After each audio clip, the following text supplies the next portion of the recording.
Hey, how's it going? Let me tell you a story that should be familiar with you, and I'll explain how it's connected to CPA case writing. It was Friday afternoon. Dan cleared his inbox before heading out to holidays. He enjoyed his time in the sunny Caribbean, and when he came back to work, he opened his inbox and saw dozens and dozens of unread emails. He started answering his emails from the top to the bottom. He kept doing this until his boss came over to him and said, "Where's that report? The meeting is in 5 minutes." Dan looked surprised. He had no idea what report his boss was talking about.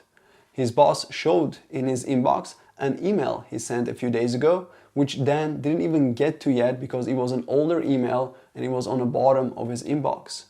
Needless to say, things didn't turn out so well. Now, most people will start clearing their emails similar to Dan, from top to bottom, from the newest to the oldest.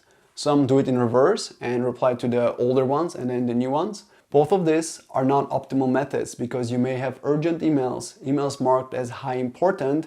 It's debatable if they're really high important or not, but let's say they are. Or there may be another email in your inbox that's somehow related to the current email which you need to answer first. In any case, the smart approach to clearing your inbox is to skim through the emails, rank them by importance, find the most important and urgent ones and address those first.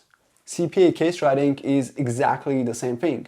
The issues are like emails and the case is like your inbox. An average student tackles them in the order that they discover them. But there may be some that are more important than others. There may be additional information later in the case that could change your answer to an earlier AO. There's a saying, look before you leap. This applies elegantly to CPA case writing. We should look at the case and understand what's coming at us before leaping into it. Try this next time. Skim through the case, find the issues, organize the issues and connect them to the appendices, and then address them one by one.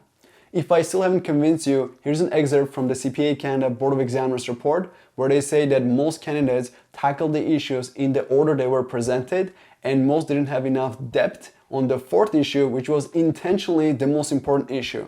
So to summarize, time management and ranking are important, and these are the two of the most important things I focus on when I'm training students to pass the CPA exams.